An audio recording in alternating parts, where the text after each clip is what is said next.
Hello there. I wanted to have a chat with you about memory and suggestion and trauma and all that good stuff. And really, the question is, can you trust your memories and your experiences? And how far back can you trust them before you can't? And it's an odd thought if you always assumed that you could, but the interesting thing here is there are many and varied documents from military organizations, intelligence agencies, psychological departments at universities, etc., about how easy it is to implant memories in people. And the memory can be about anything, really, but it's not hard. It's not, especially if you know the subject and you can kind of implant anything, but the person will see it if it's not really well tailored. Screen memories are another version of this, where let's say you have a dream or you have a remembrance or an experience of being in your family home, and there's your mother and your dead grandfather and an uncle and a friend and their dog, and the characters don't quite fit.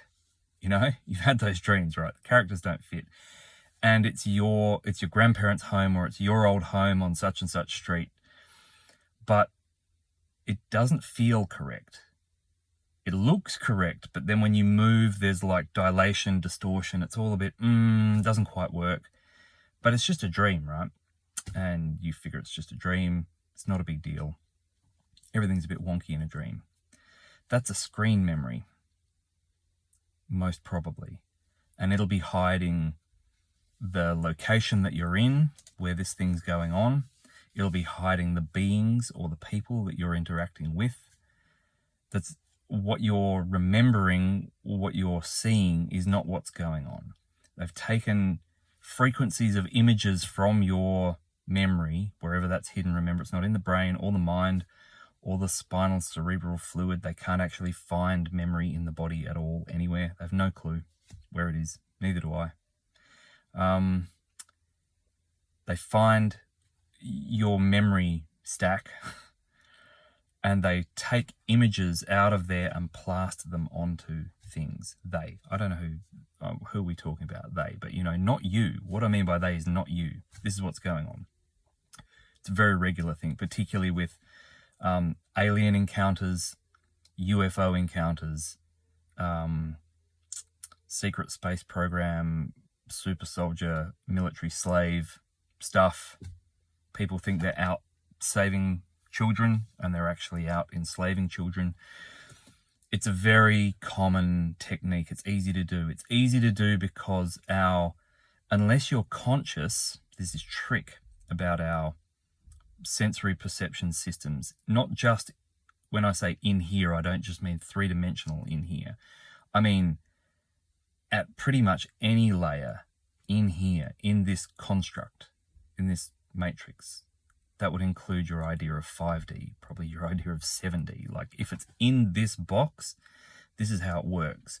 You're consciously pulling in, 1 million bits of data a second just to throw a figure into the air. And you're using about 14 of those bits. The rest are in there, they're logged, they're there. But you're not consciously aware of that with your perception. You can train yourself to get better, much, much, much, much better. This is what spy agencies are all about, right? And it's not a new thing. I've been doing it for a long time. You can train yourself to be better at that. People can train you to be better at that, but you're not using what you're actually getting. You're just like this chop, chop, chop, and you're filling in the blanks out of your own memory, your own intuition, your own experience.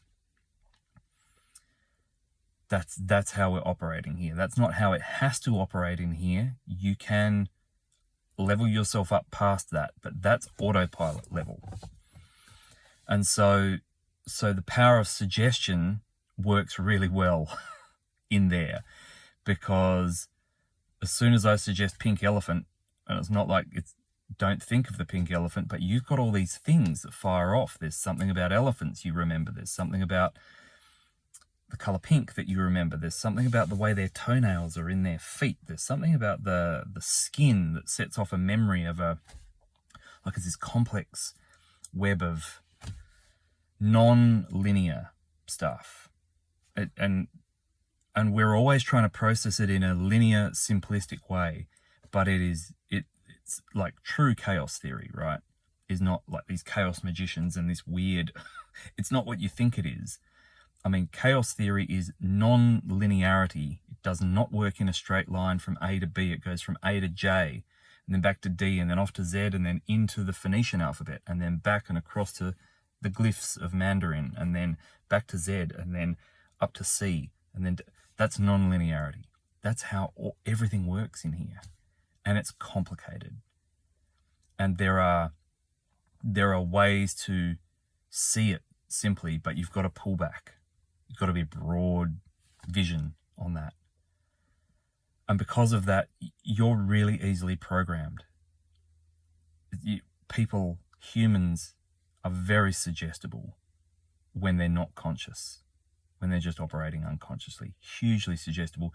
This is why movies and screens and TV and news, this is why all of this works so well, particularly movies, because what they're doing is they're front-loading you with real stuff, like the spaceships, the aliens, the events that go on, the false flags, the political intrigue, all of that stuff that, we saw it happen in the movie. It's not real life, though. It's just a movie.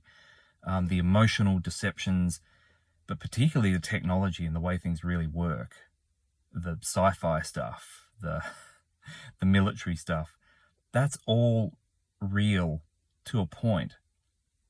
But what they do is they flip it. And so it creates a screen memory in you. And so when you then see that in your dreams, in your memories, you see it the way the movie presented it. So it's not so much about front-loading you and telling you things that are going to happen before they happen because they have to let you know and all of that. It's not quite so much that. I'm sure that's going on. But what's going on is they want you to see certain things and then associate them with bad guys, not good guys. They want you to see certain technology and associate it with fantasy and using it in a very certain way, so that when you then encounter that in your dream space or your whatever space, you will encounter an energetic version of it in your walking around in here space. You will go, I remember that. It operates like this. Like they're using movies like a training documentary, a training manual for you, because you are highly suggestible. And that means all your traumas are worthless. They're gone. They're pointless. Why are you buying into them? I'm talking to you like someone who's never had a trauma before, has dropped all their traumas. Like, forgive me. But it's an interesting question. Do you even know that your traumas happen to you, or are they an implanted memory? Think about June. The guy put his hand in the box. It was like his hand was getting flayed down to the bone, and then the bone's getting crushed. And all the blades that are flaying his hands are on fire while they're doing it. It's like trauma on trauma on trauma on this one point in his body. Pulls his hand out of the box, the hand's perfect. There's nothing wrong with it. So he's having an emotional response to the trauma. He's having an energetic response to the trauma. He's having a physical response to the trauma. The trauma is simulated. It's not real. It doesn't exist. Well, it's real at the level that it exists inside you, but it's not physical. There's no lasting damage. And so if that can be done, if trauma can be simulated, that experience could be so bad that something cracks in your mind, and then every time you go and have a hot shower, your hand burns and it feels like all the skin's getting peeled off it. That's the way that would play out in the real world, right? You'd have this trauma loop of this response every time. if you hadn't dealt with it up here and in here, to say, oh, that wasn't real.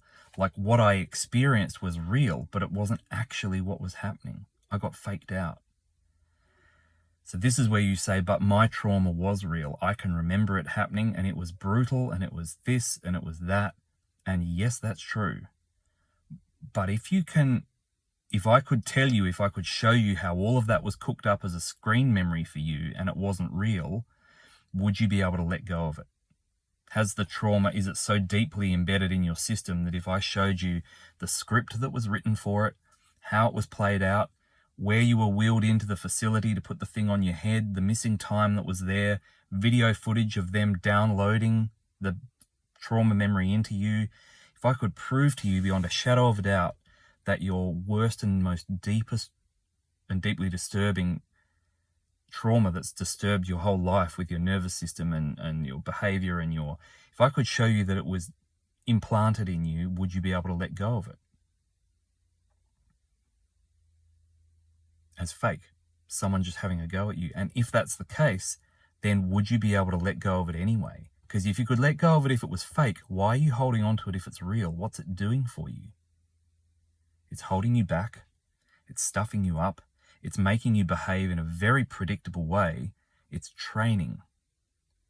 It's like a dog or a horse. You beat them to get a certain response out of them. It's training. And there's other things going on as well.